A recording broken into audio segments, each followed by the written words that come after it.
हरे कृष्ण। तो माफ कीजिएगा, खाली 1 मिनट के लिए जरा इधर से अलग हुआ और मैं फिर आप लोगों के बीच आया हूँ।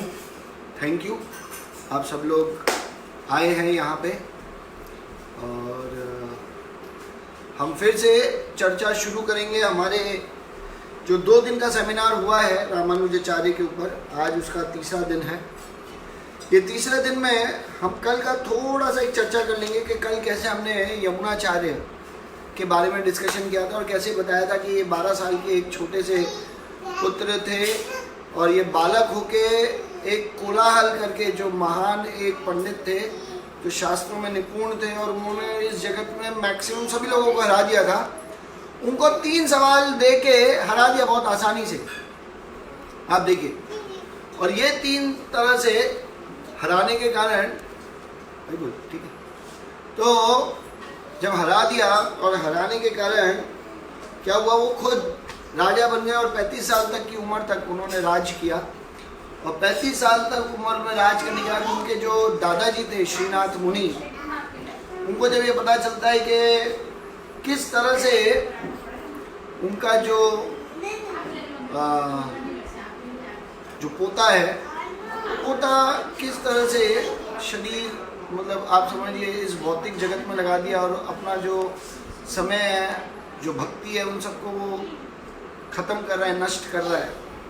तो इस तरह सोचते हुए उनके जो राम मिश्र एक शिष्य थे, उनको आखिरी निर्देश और यही दे के जाते हैं कि किस तरह से तुम उनको उठाओ और पकड़ के मेरे पास लो, और इस तरह से मेरे पास मतलब भगवान के चरणों में श्रीरंगम में लेके, और फिर वो उनके साथ एक ट्रिक खेल के उनको श्रीरंगम लाते हैं। श्रीरंगम आने के बाद वो यमुनाचार्य बन जाते हैं और ये यमुनाचार्य रामानुजाचार्य को 3 इंस्ट्रक्शन देते हैं। और फिर कैसे हम देखते हैं कि यमुनाचार्य की इच्छा से कैसे रामानुजाचार्य वापस आते हैं श्रीरंगम और वहाँ के आचार्य बनते हैं। तो यहाँ तक का हमने कल डिस्कशन किया था और इस तरह से हमने कल का समय बताया था कि कैसे जैसे ही वो तुरंत रामानुजाचार्य को बनाते हैं, वो वहाँ के आचार्य, जैसे ही वो वहाँ पहुँच जाते हैं उसके बाद तुरंत ही आचार्य बना देते हैं। तो इस प्रकार से ये जो पूरा हम देख सकते हैं कि किस तरह से रामानुजाचार्य कितना सुगम तरह से, कितना प्रेम से वहाँ पे रहते हैं। और अब कथा आगे शुरू करते हैं हम कि जैसे ही वो आचार्य बनते हैं रामानुजाचार्य, तो आचार्य बनते ही तुरंत वो कहाँ जाते हैं, वो जाते हैं भगवान रंगनाथ के दर्शन के। और जैसे ही भगवान रंगनाथ के दर्शन के लिए वो जाते हैं, तो जाते ही रंगनाथ, भगवान रंगनाथ उन्हें 2 वरदान देते हैं। क्या है ये 2 वरदान? एक वरदान तो ये देते हैं, वो कहते हैं कि तुम किसी को किसी भी तरह की बीमारी हो, तुम उससे उनको बचा सकते हो। एक तो वो ये वरदान देते हैं, तो बहुत खुश हो जाते हैं। पर वास्तविक रूप में इस भौतिक जगत में जो वैष्णव होते हैं, वो भगवान से इस तरह की कोई कामना नहीं करते कि उनको एक ऐसा वरदान मिल जाए, ऐसी कोई सिद्धि मिल जाए।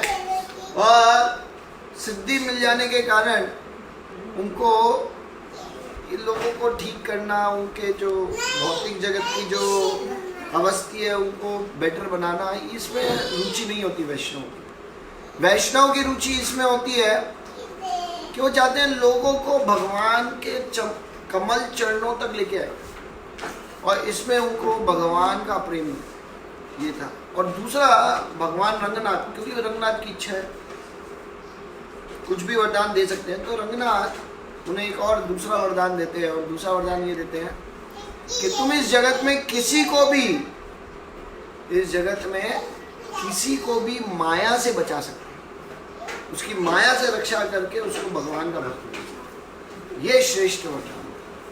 और इस तरह से उनको वरदान मिलता है, और इस तरह से जब वरदान मिलता है तो वो साथ में रहते हैं, और साथ में रहने के कारण खूब आनंद में साथ में रहते हैं, वह आनंद में खूब साथ में रहने से वहाँ पे रहते हैं, महापूर्ण के साथ खूब सारे शास्त्रों का अध्ययन करते हैं रामानुजाचार्य। तो एक बार रामानुजाचार्य बैठे होते हैं और उनको एक चीज़ याद आती है रामानुजाचार्य को, और रामानुजाचार्य को एक याद आती है अपना पुराना समय, कि कैसे उनके जो एक गुरु थे जिनका नाम यादव प्रकाश था, और कैसे ये यादव प्रकाश इनको क्या नाम है हमारे यादव प्रकाश रामानुजाचार्य को वध करना चाहते थे, और इस प्रकार से उनको बचाया था, इस स्थिति से बचाया था उनके कजिन भाई जो उनकी माता के बहन के मतलब उनकी मौसी के ही पुत्र थे। जो कल हमने डिस्कशन किया था, उनकी माता का नाम कांतिमती और उनकी जो बहन थी दीप्तिमती। तो कांतिमती से रामानुजाचार्य और दीप्तिमती से गोविंद आए थे। तो ये गोविंद के बारे में वो विचार करते हैं और सोचते हैं कि कैसे वो भगवान के एक महान उन्होंने बचा लिया, और भगवान की कृपा है उनके ऊपर, और बचा लिया, और उसके बाद वो आगे आज यहाँ तक श्रीरंगम में रंगनाथ के साथ रह गए। तो इस तरह से वो सोच रहे थे। तो इतने में उनको ये भी ध्यान आया कि कैसे गोविंद जब यादव प्रकाश के साथ बनारस तक गए थे, क्यों बनारस तक गए, जिससे यादव प्रकाश को शक ना हो जाए कि उन्होंने बता दिया है रामानुजाचार्य को कि वो उनका वध करने वाले। तो जब इस तरह से बताया, मतलब छुपाने के लिए वो बनारस तक गए, और एक दिन बनारस में जब वो गंगा नदी में स्नान कर रहे थे, तो वो जैसे ही ऊपर उठे तो नदी से उनको एक शिवलिंग मिला,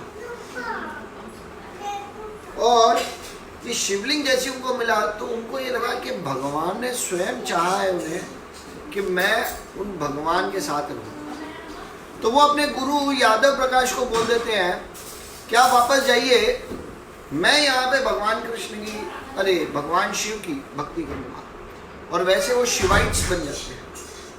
और इस तरह से जब वो भक्ति करते हैं, आप देखिए शिव जी की, तो तब यमुनाचार्य को ऐसा लगता है कि इनको भगवान कृष्ण की, विष्णु की भक्ति करनी चाहिए, ये कहाँ शिव जी के भक्ति में पड़ गए। तो ऐसे चिंतन करते हुए वो अपने एक गुरु समान जो उनके मामा होते हैं, जिनका नाम होता है श्री शैल्यपूर्ण, जिसके बारे में हमने कल चर्चा की थी, तो इनको एक चिट्ठी लिखते हैं श्री शैल्यपूर्ण को, और कहते हैं कि ये जो गोविंद है ये आप ही श्री शैल्य, आप देखिए श्री शैल्यपूर्ण जो थे वो एक श्री शैल्य जगह में रहते थे। ये श्री शैल्य जगह कौन सी है आपको पता है? ये वो जगह है जहाँ पे स्वयं चैतन्य महाप्रभु भी वहाँ पे आए थे, श्री शैल्यपूर्ण आश्रम पे, श्री शैल्य जगह पे, और फिर श्री शैल्य में रहते थे ये श्री शैल्यपूर्ण। तो उनको जब संन्यास भी दिया तो श्री शैल्यपूर्ण के नाम से संन्यास मिल गया। और इस तरह से उनको बहुत अच्छे से आप देखिए वहाँ पे वो रहते थे। अब क्या हुआ कि जब ये लेटर भेजा रामानुजाचार्य ने श्री शैल्य को, और जैसे ही ये लेटर भेजा तो लेटर भेजने के कारण अरे बहुत डिस्टर्बेंस हो रहा है, क्या हो गया आज? तो ये शैल्यपूर्ण जो थे ये बहुत, जैसी लेटर इनको मिलता है ये तुरंत कालहस्ती के पास चले जाते, क्योंकि ये जो श्री शैल्य जो जगह है और कालहस्ती जहाँ पे गोविंद रह रहे थे बनारस के पास, ये बहुत पास में जगह थी। अच्छा, मैं ये बताया था कि चैतन्य महाप्रभु यहाँ आए थे श्री शैल्य जगह पे, और यहाँ पे इनके दर्शन करने के लिए स्वयं शिव जी और पार्वती देवी भी आए थे। ये कृष्णदास कविराज महाराज चैतन्य चरितामृत में लिखते हैं, और उस समय बताते हैं कि कैसे, क्योंकि डायरेक्टली शिव जी आ नहीं सकते थे भगवान के सामने उस स्वरूप में, तो वो एक ब्राह्मण के रूप में आते हैं और भगवान को दान देते हैं, उनकी सेवा भी करते हैं, और फिर भगवान को पता चल जाता है कि ये स्वयं शिव जी हैं। तो इस शैल्य जगह पे रह के उनमें एक दिन काफी घंटों तक बहुत घनिष्ठ भगवान की लीलाओं के ऊपर चर्चा होती है, जिसका वर्णन नहीं है डिटेल में, पर बस इतना बताया कि चर्चा होती है। तो ये इतनी महत्वपूर्ण जगह होती है। और यहाँ पे जब वो रहते हैं और इस तरह से जब वो जाते हैं वहाँ पे कालहस्ती में, अपने सारे शिष्यों को भी ले जाते हैं। और जब सारे शिष्यों को भी ले जाते हैं उस जगह पे, और जब शिष्यों को ले जाते हैं तब एक दिन एक बड़े से पेड़ के नीचे कालहस्ती में वो बैठ के प्रवचन दे रहे होते हैं। और ये जो गोविंद होते हैं, ये गोविंद वहाँ आते हैं, फूल तोड़ते हैं, शिव जी के लिए कुछ फल तोड़ने के लिए आते हैं जंगल में। तो तब ये सुनते हैं कि यहाँ पे एक बहुत सुंदर प्रवचन हो रहा है। तो ये गोविंद भी बैठ जाते हैं, जो प्रवचन श्री शैलपुत्री दे रहे हैं। और तब ये वहाँ बैठ जाते हैं और पूरा प्रवचन सुनते हैं। और जैसे ही प्रवचन खत्म होता है, प्रवचन सुन के उठ के जा रहे होते हैं, इतने में श्री शैलपुत्री इनको आवाज़ देते हैं कि इधर आइए। तो वो बहुत आदर सम्मान के साथ वहाँ जाते हैं। और तब वो उनको बोलते हैं कि भाई कहाँ जा रहे हो ये फूल और सब्जियां लेके। तो तब वो ये बताते हैं कि ये सब्जी और फूल लेके मैं अपने शिव जी की पूजा और आराधना करने जा रहा हूं। तो तब श्री शैलपुत्री कहते हैं कि आप शिव जी की भक्ति में ये फूल और ये अर्पण कर रहे हैं, आपको तो विष्णु की भक्ति करनी चाहिए। आप देखिए, इवन शिव जी ने तो अपना पूरे माया को, अपने जीवन का जो माया है, जो भौतिक मटीरियल जो इच्छाएं हैं, भौतिक इच्छाएं, उनको जला दिया है और जला के राख कर दिया है। और उस राख को वो अपने ऊपर शरीर पे लगाते हैं शिव जी को। इसलिए शिव जी का एक नाम है जिसका नाम है विभूति भूषण। तो गोविंद बहुत गंभीरता से सुनते हैं और कहते हैं देखिए हम कौन होते हैं शिव जी को कुछ देने वाले। हम तो जो कुछ हमारे बस में है वो दे रहे हैं, वो भी उन्हीं का ही तो है, शिव जी का। तो हम उनको दे रहे हैं उनकी प्रसन्नता के लिए, बस, और कोई इच्छा नहीं। तो श्री शैलपुत्री कहते हैं ये बहुत अच्छी बात है, पर फिर भी तुम्हें भगवान विष्णु की भक्ति करनी चाहिए, क्योंकि भगवान विष्णु है सर्व कारण कारणम, ईश्वर परमा कृष्ण सच्चिदानंद विग्रह अनादिर आदिर गोविंद सर्व कारण कारण। वो ये समझाते हैं। तो तब ये गोविंद बोलते हैं उनको कि आप क्यों ये विष्णु और शिव में भेद कर रहे हैं, क्या जरूरत है भेद करने की। आप देखिए, इसको भेद करने की कोई जरूरत नहीं है। इसको आप ये देखिए, दोनों एक ही है। तो श्री शैलपुत्री को ये लगता है अरे इनके अंदर तो गजब मायावाद घुसा हुआ है, ये तो सब कुछ एक ही देख रहे हैं। पर उस समय वो उनको टोकते नहीं है और कहते हैं कि आप रोज आते रहिए, मिलते हैं, हम लोग कुछ चर्चा करेंगे, मेरे को आपके साथ बहुत अच्छा लगता है। और जबकि वो उनके गोविंद के भी मामा है, पर क्योंकि शादी से पहले ही श्री शैलपुत्री निकल गए थे संन्यास पे, तो इसलिए गोविंद श्री शैलपुत्री को पहचान नहीं पाए, पर श्री शैलपुत्री पहचान गए गोविंद। आप देखिए, और बहुत दिन तक इस तरह से वो लोग मिलते रहे। और एक दिन श्री शैलपुत्री के चरणों में गोविंद गिरते हैं और कहते हैं कि आज मुझे बिल्कुल समझ में आ गया कि विष्णु ही परम है और इन्हीं की भक्ति सर्वश्रेष्ठ है, जो हमें प्रेम देती है और इस भौतिक जगत के जन्म मृत्यु का जो चक्कर है इससे बचाती है। और इस जन्म मृत्यु के चक्कर से बचा के हमको कृष्ण प्रेम जब प्राप्त होता है तो हम गोलोक में वैकुंठ में वास करते हैं। आप देखिए, तो ये बोल के वो दीक्षा ले लेते हैं और वो बहुत खुश होकर उनको दीक्षा देते हैं श्री शैलपुत्री, और कहते हैं कि जाओ श्रीरंगम में जाओ, रामानुजाचार्य के साथ रहो और उनकी सेवा करो। तो गोविंद आते भी हैं पर उनका मन नहीं लगता, उनको लगता है नहीं मैं अपने गुरु श्री शैलपुत्री के साथ ही रह के उनकी सेवा करना चाहता हूँ। तो फिर वो वापस लौट जाते हैं। और इस तरह से ये जो पूरे श्री शैलपुत्री गोविंद को भी बचा लेते हैं रामानुजाचार्य के कहने पे, उनके एक लेटर भेज देते हैं। आप देखिए, और गोविंद भी जो शिवाइट्स होते हैं, जो शिव के भक्त होते हैं, वो तुरंत भगवान विष्णु के भक्ति में तात्पर्य से बहुत अच्छे से लग जाते हैं। अब ये जो महापूर्ण होते हैं, ये भी रामानुजाचार्य से इतने प्रसन्न हो जाते हैं कि वो भी अपने एक पुत्र जिनका नाम होता है पुंडरीकाक्ष, तो ये पुंडरीकाक्ष को भी, अपने पुत्र को भी रामानुजाचार्य को दे देते हैं और कहते हैं कि इसको भी आप अपने शिष्य के रूप में स्वीकार कीजिए, और शिष्य के रूप में स्वीकार करके इनको अपनी सेवा में लगाइए, जिससे ये भगवान रंगनाथ के एक शुद्ध भक्त बन सके। आप देखिए, जबकि महापूर्ण उनके गुरु हैं रामानुजाचार्य के, पर फिर भी वो अपने पुत्र को, और यही हम देख सकते हैं हमारे गौड़ीय वैष्णव संप्रदाय में कि कैसे श्रील भक्ति विनोद ठाकुर अपने पुत्र भक्ति सिद्धांत सरस्वती ठाकुर महाराज को डायरेक्ट दीक्षा नहीं देते, कहते हैं कि तुम ये जो गौर किशोरदास बाबा जी हैं उनसे दीक्षा लीजिए। आप देखिए, तो ये पूरा हम देखते हैं भक्तों का मनोभाव किस तरह का है। वो अपने आप को गुरु मानते ही नहीं, उनको तो ये लगता है मैं तो भगवान का एक दास हूँ, हाँ, और जो सेवा कर सकूँ वो कर दूँ। तो इतना सुंदर इन सब का भाव है। और फिर एक बात महापूर्ण रामानुजाचार्य को कहते हैं कि तुम एक त्रिकुट करके एक जगह है, तो ये त्रिकुट जगह पे जाके गोष्ठीपूर्ण, ये भी यमुनाचार्य के एक शिष्य हैं, इनके पास जाओ और एक महान मंत्र जिसको विष्णु मंत्र या कहें एक महान वैष्णव मंत्र, आप उनको उनके पास जाइए और ग्रहण कीजिए, जाइए। तो रामानुजाचार्य तुरंत सुनते हैं, हाथ जोड़ते हैं, कहते हैं जो आ गया गुरुदेव, ये कह के और चले जाते हैं।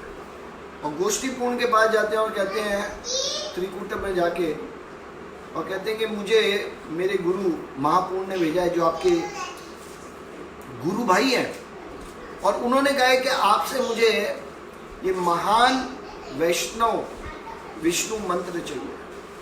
और इस तरह से वो उनको बोलते हैं।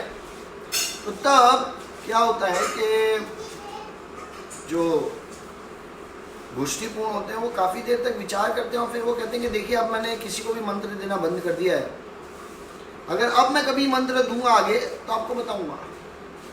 तो ऐसा वो कहते हैं, और कहते हैं ठीक है। और ऐसा कहते हुए रामानुजाचार्य वापस लौट आते हैं और महापूर्ण को बताते हैं। तो महापूर्ण कहते हैं ठीक है, जैसी रंगनाथ की इच्छा। तो कहते हैं, फिर इस तरह से वो समय बिताते हैं। तो एक बार की बात है कि भगवान रंगनाथ का एक बहुत ही बड़ा उत्सव बनाने की तैयारी होती है, और बहुत बड़ा उत्सव होता है श्रीरंगम में, और वहाँ पे गोष्ठीपूर्ण भी आते हैं भगवान के दर्शन के लिए उस उत्सव में। तो जब वो भगवान के दर्शन कर रहे होते हैं तो उस समय स्वयं भगवान रंगनाथ गोष्ठीपूर्ण से बात करते हैं और कहते हैं कि देखो ये रामानुजाचार्य बहुत ही सरल और बहुत महान भक्त है मेरा, तुम इससे ये वैष्णव मंत्र दे दो, ये विष्णु मंत्र दे दो। वो कहते हैं कि ठीक है मैं दे दूं, पर मेरे को आज भी अभी डाउट है। वो भगवान से चर्चा करते हैं और कहते हैं क्योंकि आपने कहा है तो मैं देखता हूँ, सोचता हूँ, मैं थोड़े दिन में देखता हूँ, थोड़ा समझ के देता हूँ दीक्षा, ऐसे करके ये मंत्र देता हूँ। तो बोलते हैं ठीक है। भगवान कहते हैं ठीक है, बाकी जैसी तुम्हारी इच्छा। ऐसा कह के वो श्रीरंगम से वापस लौट के त्रिकुट आ जाते हैं। और जो रामानुजाचार्य हैं वो बार बार त्रिकुट जाते थे और गोष्ठीपूर्ण से प्रार्थना करते थे, अब क्या मैं क्वालिफाई हुआ हूँ, आप मुझे दीक्षा दे सकते हैं, वो मंत्र दे सकते हैं, विष्णु मंत्र दे सकते हैं।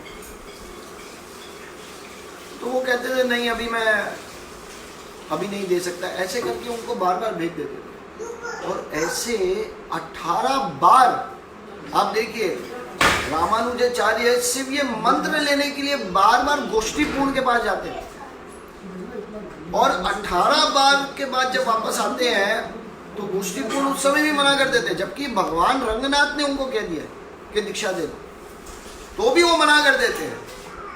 और जब इस तरह से वो मना करते हैं तो तब क्या होता है कि वो वापस श्रीरंगम में आके और खूब रोते हैं, बहुत दुखी होते हैं, और कहते हैं कि मैं इतना पतित हूँ, मैं इतना गिरा हुआ हूँ, मैं इतना बेकार व्यक्ति हूँ कि अभी भी गोष्ठीपूर्ण को लगता है कि मेरे अंदर बहुत सारी कमियां हैं, मेरे को उसको सुधारना है। पता नहीं मेरी कमियां सुधर ही नहीं रही, क्या पता मेरा प्रयास उतना सही है नहीं है। मैं क्या गलत कर रहा हूँ, मैं बार बार विचार करता हूँ, उसको सुधारने की कोशिश करता हूँ, पर फिर भी मैं उतना अच्छा अभी तक भी भक्त नहीं बन पाया हूँ कि गोष्ठीपूर्ण मुझे ये महान विष्णु मंत्र दे। वैसे जब वो खूब रोते हैं तो ये बात गोष्ठीपूर्ण तक पहुँच जाती है, और गोष्ठीपूर्ण का जो हृदय है वो बहुत पिघल जाता है उसमें। और जैसे ही पिघल जाता है उनका हृदय, तो वो तुरंत उनको बुलाते हैं श्रीरंगम से। और तब ये जो रामानुजाचार्य ये अपने दो शिष्य, जो उनके परम दो शिष्य होते हैं, जिनका नाम होता है कुरेश और दाशरथी, तो इन दोनों के साथ वापस से त्रिकूट जाते हैं। गोष्ठीपूर्ण इनको बहुत प्रेम से मिलते हैं, और गोष्ठीपूर्ण जब इनको बहुत प्रेम से मिलते हैं तो तब ये इनको दीक्षा देते हैं, और दीक्षा देके इनके कान में मंत्र बोलते हैं। तो कान में मंत्र बोलने का कहते हैं ये बहुत सीक्रेट मंत्र है, ये इतना महान और इतना सीक्रेट मंत्र है कि ये मंत्र लेने से व्यक्ति के सारे पाप एक झटके में क्षीण हो जाते हैं, और वो परम वैकुंठ को, भगवान के स्थान को प्राप्त करते हैं। आप देखिए, तो रामानुजाचार्य जैसे उसका जप करते हैं उस मंत्र का, तो अंदर अलग सी खुशी और आनंद की अनुभूति होती है, और इतना आनंद होता है, इतनी खुशी होती है हृदय के अंदर उनको, तो बहुत आनंद में होके प्रणाम करते हैं और कहते हैं थैंक यू। तब गोष्ठीपूर्ण कहते हैं मेरा एक निर्देश ये है कि ये मंत्र तुम किसी को नहीं दोगे, ये बहुत सीक्रेट मंत्र है, इसको बहुत ध्यान से, बहुत अच्छे से, सरलता से इसको रखो। तो बोलते ठीक है, कोई बात नहीं, जो आज्ञा आपकी। और ये आज्ञा कह के वो चले जाते हैं।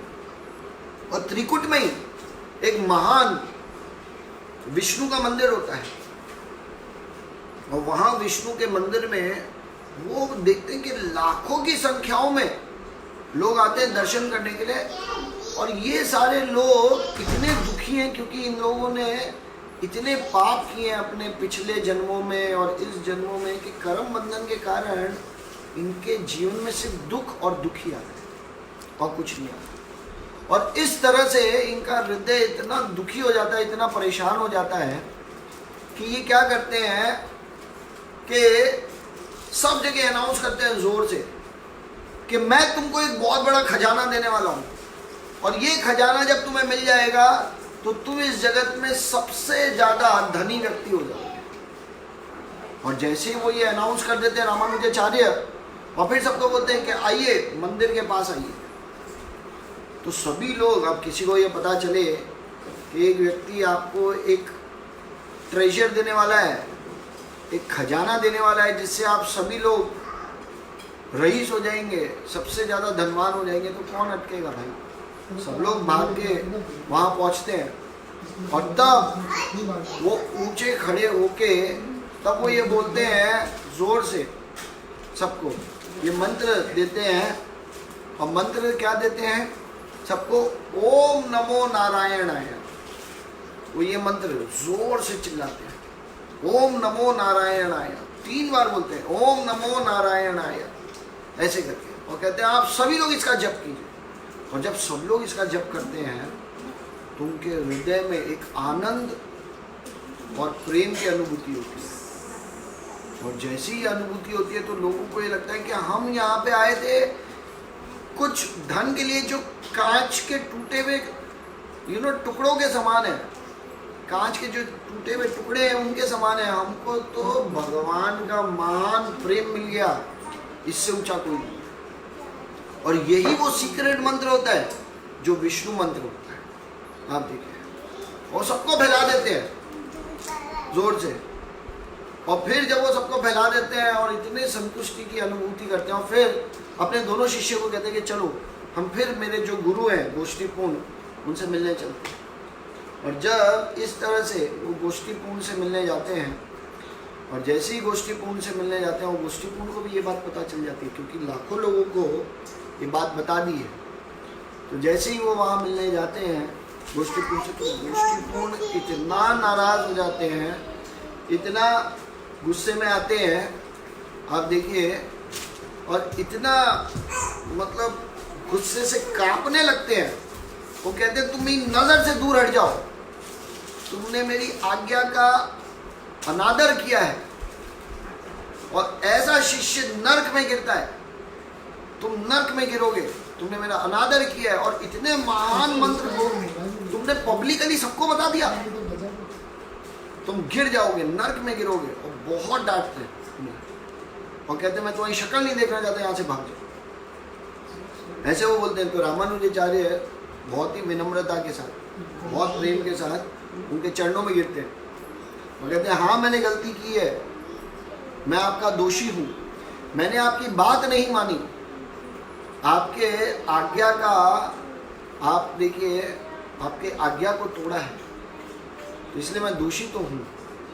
पर मैं बस आपको एक चीज़ कहना चाहता हूँ कि निश्चित रूप से आपने जो बोला है मैं नरक जाऊँगा तो मैं नरक जाऊँगा, पर मैंने ये सोचा इन सबको देख के कि ये सब लोग नरक में जाएं, इससे अच्छा ये सब लोग भगवान का धाम अपनाएं।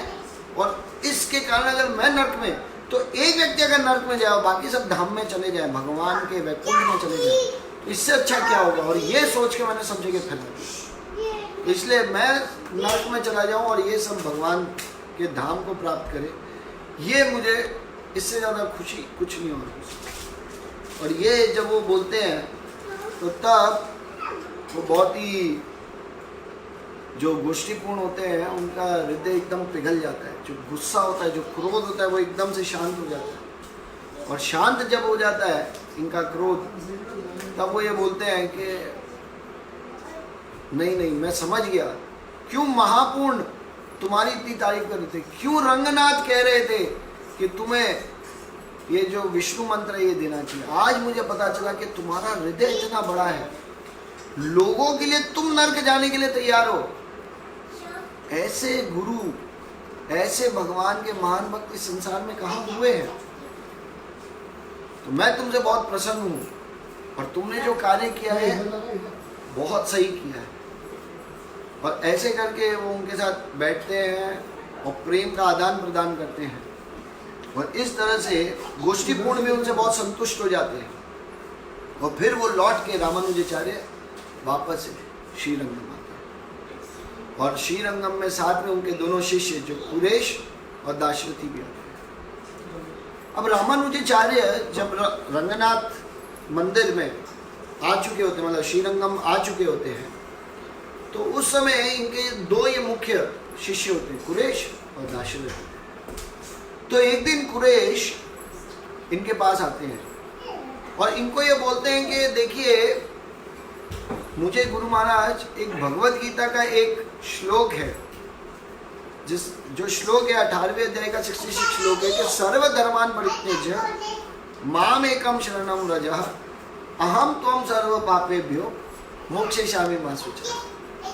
ये श्लोक का जो अंदरूनी ज्ञान है, जो गुप्त ज्ञान है, वो मुझे आप दीजिए। तो कुरेश ये पूछते हैं रामानुजाचार्य से। तो रामानुजाचार्य कहते हैं कि देखिए ये इतना गुह्य श्लोक है, इसको समझने के लिए एक व्यक्ति को तपस्या करनी पड़ेगी कम से कम 1 साल। तो तुम 1 साल तपस्या करो और जैसे जैसे मैं निर्देश आदेश देता हूँ वैसे कार्य करो, फिर 1 साल बाद दूंगा, इसका पूर्ण रूप से इसका मतलब समझाऊंगा। तो जब वो ये चीज़ बोलते हैं तो उस समय क्या होता है कि कुरेश हाथ जोड़ के कहते हैं रामानुजाचार्य को कि देखिए मेरी कब मृत्यु आ जाएगी मुझे ही नहीं पता है, हम सबका जो जीवन है वो कितना है और कब शरीर छोड़ देंगे इसके बारे में नहीं पता है, तो कृपा करके मुझे थोड़ा सा जल्दी इसके बारे में बताइए। तो रामानुजाचार्य थोड़ी देर तक सोचते हैं और वे कहते हैं ठीक है, पर फिर भी 1 महीना तुमको घर घर जाके भिक्षा मांगनी होगी और तुम्हें कभी भी ये डिजायर नहीं रखनी होगी कि कहाँ से तुमको प्रसाद मिलेगा जो तुम्हारी भूख और प्यास संतुष्ट करेगा। पूर्ण रूप से भगवान पे शरणागत रहना, जाके मधुकरी करना, भिक्षा मांगना, लोग दे तो खुश हो जाना, ना दे कोई बात नहीं, और जो दे जैसा दे वो सब खा लेना, कोई चिंता नहीं। इस तरह से वो ये बोल रहे थे, इस तरह से डिस्कशन करते हैं और तब वो खूब खुश हो जाते हैं। और जब खुश हो जाते हैं, मतलब इस तरह से 1 महीने तक वो करते हैं, और 1 महीने तक करने के बाद वो रामानुजाचार्य उनसे बहुत खुश होते हैं और उनको ये गुह्य ज्ञान उनको बहुत दिन तक समझाते हैं। इस एक श्लोक को बहुत दिन तक समझाते हैं और इसका जो पूर्ण जो रस है वो रस निकाल के उनको देते हैं। आप देखिए, रामानुजाचार्य कुरेश को देते हैं।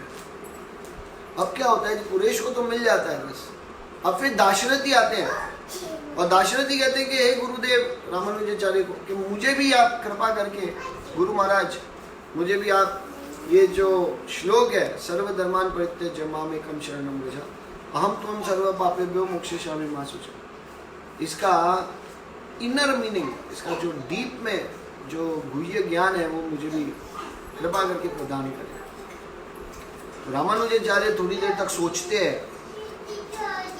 और कहते हैं कि देखो, इसका एक्चुअल मतलब तुमको गोष्ठीपूर्ण अच्छे से समझा सकते, तुम गोष्ठीपूर्ण के पास जाओ, उनकी सेवा करो और प्रेम से उनसे इसका मतलब समझो।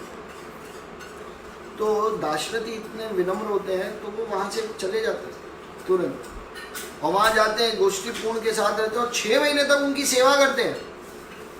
और 6 महीने तक सेवा करने के बाद क्या करते हैं, ये गोष्ठीपूर्ण उनसे विनम्रता से एक बार पूछते हैं, अरे दशरथी गोष्ठीपूर्ण से पूछते हैं विनम्रता से कि कृपा करके मुझे आप प्लीज मदद कीजिए और मुझे इसका मतलब जो गुह्य मतलब है सर्वधर्मान् परित्यज्य का, वो कृपा करके बताइए। और इस तरह से वो इनको उसका मतलब समझाते हैं, और जैसे ही उनका मतलब समझाते हैं वो उनको, और जैसे ही मतलब समझाते हैं तो तब क्या होता है, अचानक से गोष्ठीपूर्ण को समझ में आ जाता है कि क्यों रामानुजाचार्य ने उनको यहाँ पे भेजा है। और जैसे ही वो ये बताते हैं कि क्यों रामानुजाचार्य ने उनको यहाँ भेजा है, तो तब वो दाशरथी को कहते हैं कि देखो, व्यक्ति को जब ज्ञान आ जाता है तो ज्ञान के कारण उसके साथ विनम्रता आनी चाहिए, पर अगर व्यक्ति परोपक्व नहीं है तो उसको उसके ज्ञान से अहंकार आता है, और ये चीज़ वो बताते हैं। और इसी प्रकार से मेरा भी आज 13 साल लगभग 13 साल का एक्सपीरियंस है भक्ति जीवन का, प्रचार का, और मैंने देखा है कि कुछ लोगों को जब ज्ञान आ जाता है तो अहंकार भी उसके साथ बहुत भयंकर आता है। आप देखिए, जबकि अधूरा ज्ञान से अहंकार आता है, पूर्ण ज्ञान से तो विनम्रता आता है। पर व्यक्ति को ये समझ में ही नहीं आता कि मैं अभी अधूरे ज्ञान में हूँ, उसको तो यही लगता है मैं को पूर्ण ज्ञान है, ज़्यादा मत समझाइए, मेरे को जितना पता है वही एकदम सही है, मेरी भक्ति मेरा तरीका ही एकदम सही है, यह उनका मनोभाव होता है। आप देखिए, और इस तरह से व्यक्ति कितनी बार भटक जाता है, और इसलिए वो भगवान के प्रेम को प्राप्त ना करके खाली अपने ज्ञान का अहंकार दिखाते हुए वो लगता है। और फिर ऐसे लोग मैंने देखा है वास्तविक रूप में ज़्यादा प्रचार भी नहीं कर पाते, भगवान के प्रेम को लोगों के हृदय में स्थापित भी नहीं कर पाते।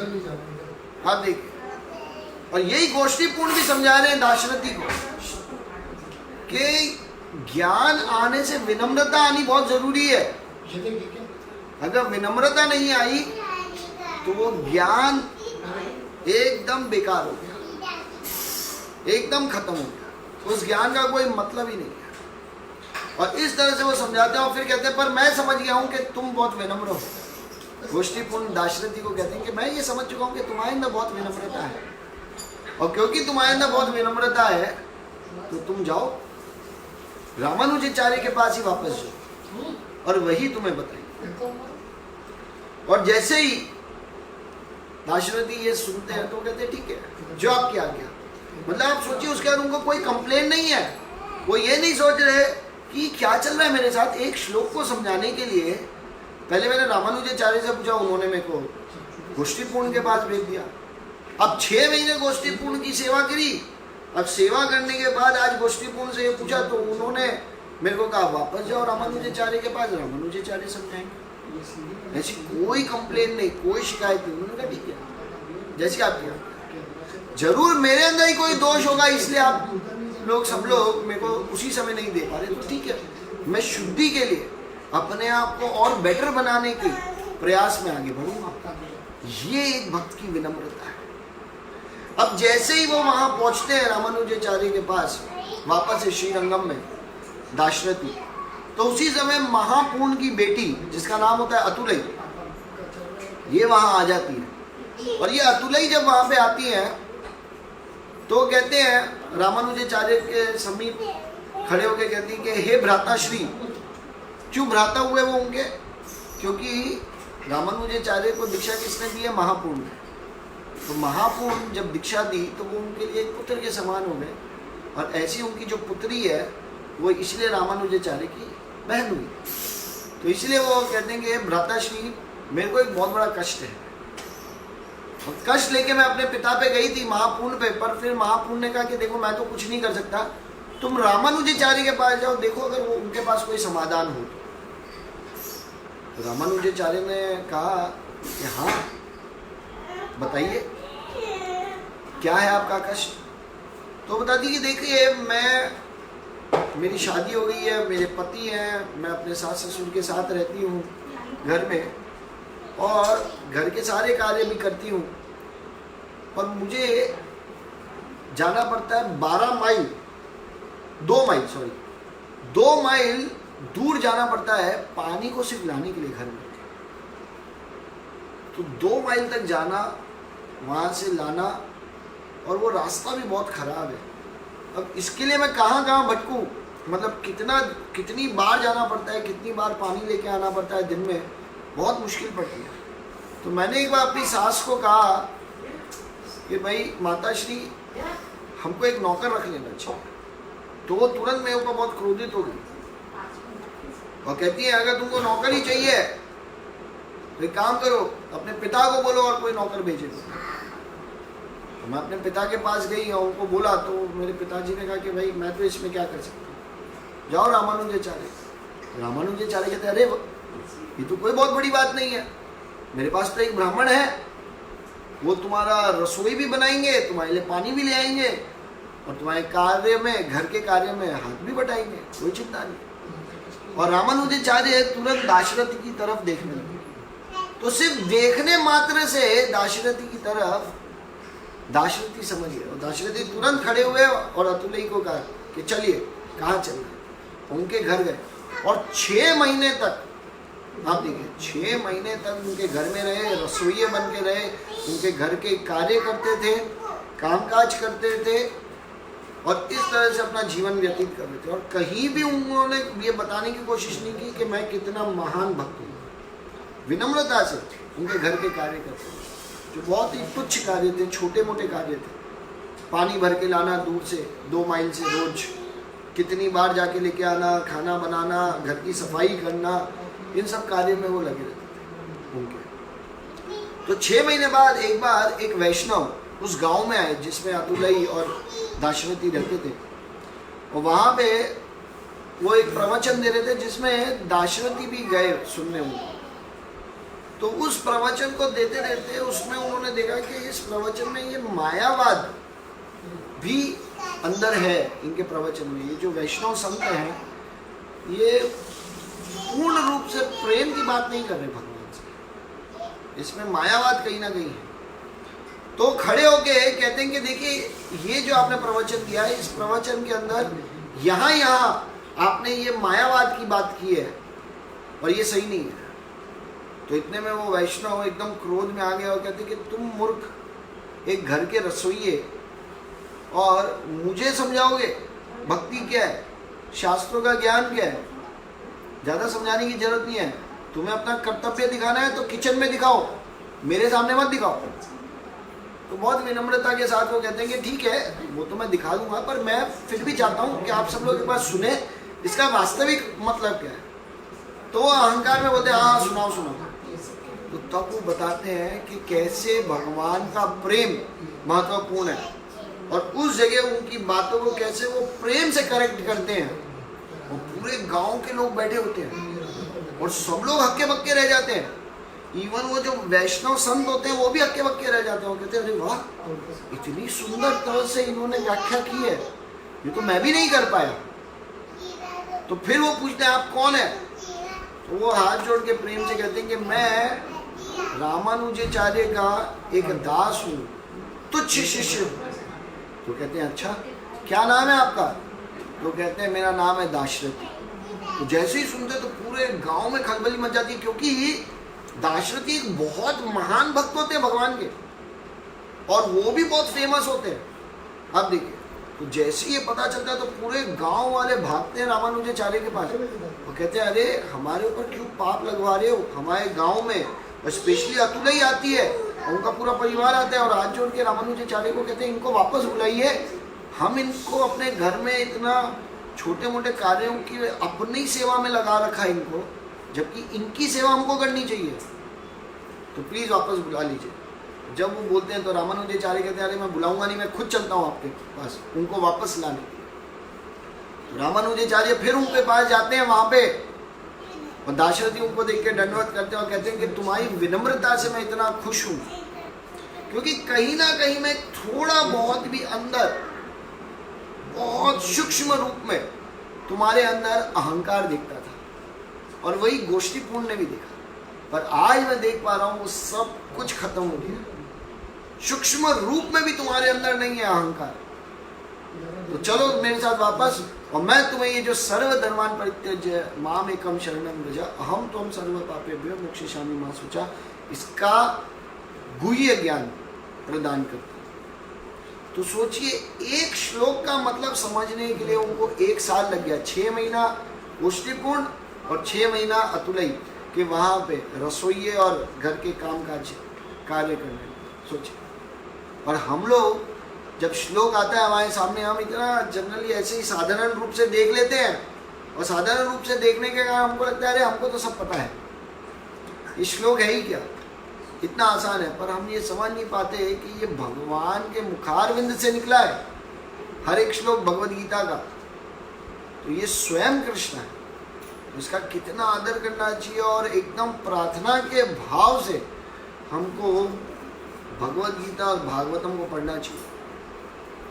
और जब इस तरह से हम पढ़ेंगे तो जैसे बताया जाता है कि दिव्य ज्ञान हृदय प्रकाशित, दिव्य ज्ञान जब गुरु की कृपा होगी तो अपने आप ये ज्ञान हृदय में प्रकाशित हो जाएगा, और जैसे ही प्रकाशित हो जाएगा तब हम वास्तविक रूप में भगवान से कैसे प्रेम करना है, और ये जो भगवान का प्रेम कितना रसीला है, कितना रस से भरा हुआ है, तब उसका एहसास होगा। और जब वो एहसास होगा तो इस भौतिक जगत की चीज़ हमको उन कांच के टूटे हुए टुकड़ों के समान दिखेगी, जो लोगों को जब रामानुजाचार्य ने जब श्लोक दिया, बुलाया था तो धन के लिए, और जब श्लोक दिया तो इस तरह से। तो इसलिए महत्वपूर्ण है हम सबको ये चीज़ समझना। और आगे इस तरह से कथा चलती है, और तब दाशरथी को रामानुजाचार्य दीक्षा देते हैं, और उनका नाम होता है वैष्णव दास, क्योंकि वो हर वैष्णव जो भी भगवान के भक्त होते हैं उनके दास रहते हैं। और इस तरह से वो रामानुजाचार्य आप देखिए दाशरथी को दीक्षा देते हैं, और फिर वो वापस जो वैष्णव दास हैं, कुरेश हैं, रामानुजाचार्य, ये लोग श्रीरंगम में बहुत प्रेम के साथ रहते हैं, और महापूर्ण के साथ में ये लोग अध्ययन करते हैं। तो एक बार महापूर्ण रामानुजाचार्य को कहते हैं कि देखो तुमने अध्ययन तो बहुत किया है, पर जो 12 अलवर हुए हैं महान, जो साउथ इंडिया में हुए हैं महान अलवर, इन्होंने कुछ पोइट्री लिखी है, महान पोइट्री। तो ये पोइट्री तो वरंग कौन थे आपको पता है ना, कि कैसे वरंग गए थे कांचीपुरम, भगवान वरदराज के सामने गाते थे, जो कल हमने चर्चा की थी। और जब वो गाते थे तो खुद भगवान जो वरदराज है वो खुश होके उनके सामने प्रकट हो गया और उनसे बातचीत करने लगे। और तब उन्होंने रामानुजाचार्य को मांग लिया और उन्होंने दे भी दिया। तो उनके पास भेजते हैं, कहते हैं कि आप उनसे वरंग से जाइए, महापूर्ण बोलते हैं रामानुजाचार्य को, कि आप जाइए और इनसे पढ़िए और इनसे शिक्षा लीजिए, इन अलवरों की। तो वो कहते हैं ठीक है। तो ये वरंग के पास जाते हैं और उनसे हाथ जोड़ के प्रार्थना करके सीखना चाहते हैं। तो अलवर कुछ समय सिखाते हैं और कहते हैं, आप तुमको और इससे ऊपर का ज्ञान चाहिए तो तुम, मेरे एक और गुरु भाई है जिनका नाम है मलाधर, आप उनके पास जाइए। तो रामानुजाचार्य उनके पास भी जाते हैं। और रामानुजाचार्य जब उनके पास जाते हैं तो वापस वहाँ जाके भी वो सीखते हैं प्रेम से। और सीखते हैं तो एक बार मलाधर उनको कुछ समझा रहे होते हैं तो रामानुजाचार्य कहते हैं नहीं, ये इस तरह से नहीं, इसको हम इस तरह से भी तो समझ सकते हैं। तो मलाधर एकदम गुस्सा हो जाते हैं और कहते हैं अब मैं तुमको नहीं समझाऊंगा, और चले जाते हैं वहाँ से। तो गोष्ठीपूर्ण से मिलते हैं और गोष्ठीपूर्ण उनको कहते हैं मलाधर को कि अरे देखो, तुम रामानुजाचार्य से नाराज मत होइए। रामानुजाचार्य भगवान के इतने महान भक्त हैं कि स्वयं रंगनाथ उनसे प्रेम करते हैं और रंगनाथ ने उनको, आप समझिए, श्रीरंगम में बुलाया है। तो आप उनसे नाराज मत होइए, उनके पास जाइए। अगर वो कुछ चीज को सही कर रहे हैं ना तो शक्ति भगवान रंगनाथ ही दे रहे हैं, तो उससे समझिए। तो कहते हैं ठीक है। और फिर वो वहाँ जाते हैं उनके पास, वापस से रामानुजाचार्य के पास, और फिर उनको पढ़ाते हैं और फिर पढ़ाते पढ़ाते उनको सारी पढ़ाई करा देते हैं। और इस तरह से रामानुजाचार्य के 5 गुरु हो जाते हैं। एक पहले जो कांचीपूर्ण होते हैं हम देखते हैं, दूसरे महापूर्ण होते हैं, है ना, तीसरे गोष्ठीपूर्ण होते हैं, चौथे वरंग होते हैं, और 5वें ये मलधर होते हैं। और ये 5 यमुनाचार्य के ही शिष्य होते हैं, महान भक्त होते हैं, यमुनाचार्य के शिष्य होते हैं और भगवान के महान भक्त होते हैं। तो इसीलिए बाकी सब जगह ये बात फैल जाती है श्रीरंगम में कि ये द्वितीय यमुनाचार्य हो गए हैं। जो यमुनाचार्य थे वैसे ये द्वितीय यमुनाचार्य हो गए, आप देखिए। और इस तरह से जो रामानुजाचार्य हैं वो भगवान के इतने सुंदर और इतने महान भक्त बन जाते हैं उसके बाद, और अति ज्ञान आने के कारण उनके अंदर जो भगवान के प्रति जो प्रेम होता है वो और बढ़ जाता है। और फिर बताया जाता है कि उनके जैसा भक्त इस पूरे सृष्टि में कोई और नहीं है। हाँ देखिए, उन्होंने इतनी जगह से ज्ञान लिया। तो मेरे ख्याल से अब हमको यहीं आज समाप्त करना चाहिए थोड़ा सा। कल हम फिर से इस कथा को आगे बढ़ाएंगे। रामानुजाचार्य का जो ये कथा है बहुत ही सुंदर, बहुत ही मधुर है, इसको फिर आगे बढ़ाएंगे हम लोग। और दूसरा मैं आप सबको एक और चीज़ बताना चाहता हूँ, कल की मेरी भागवतम क्लास नहीं है। उसका कारण ये, कल 11 बजे परम पूज्य, जो मेरे परम पूज्य गुरु महाराज हैं, परम पूज्य भक्तिचार्य स्वामी गुरु महाराज, वो 11 बजे सूरत के भक्तों के साथ और सिक्कर के भक्तों के साथ एक विशेष वार्तालाप करने वाले हैं, लाइव आने वाले हैं फेसबुक पे। तो मैं नहीं चाहता कि 8 से 9 मैं आप लोगों का समय लूँ, फिर 11 बजे मेरे गुरु महाराज आए, फिर वो प्रवचन सुने, फिर मैं शाम को फिर आऊँ, फिर 6 बजे उनका फिर जो उद्धव गीता के ऊपर अभी लाइव चल रहा है। तो बहुत सारी चीज़ होएगी, पर्सनल आप लोगों का भी साधना है, रीडिंग हियरिंग है। तो मैं नहीं चाहता एकदम आप लोग एंगेज हो जाए। तो कल के दिन हम भागवत कथा नहीं रखेंगे, परसों फिर रख लेंगे। तो कल के दिन हम शाम को फिर 8 बजे रामानुजाचार्य की कथा को आगे बढ़ाने के लिए फिर एकत्रित होंगे। तो आज की कथा के लिए आप सब लोग आए, उसके लिए बहुत बहुत धन्यवाद। हरे कृष्णा।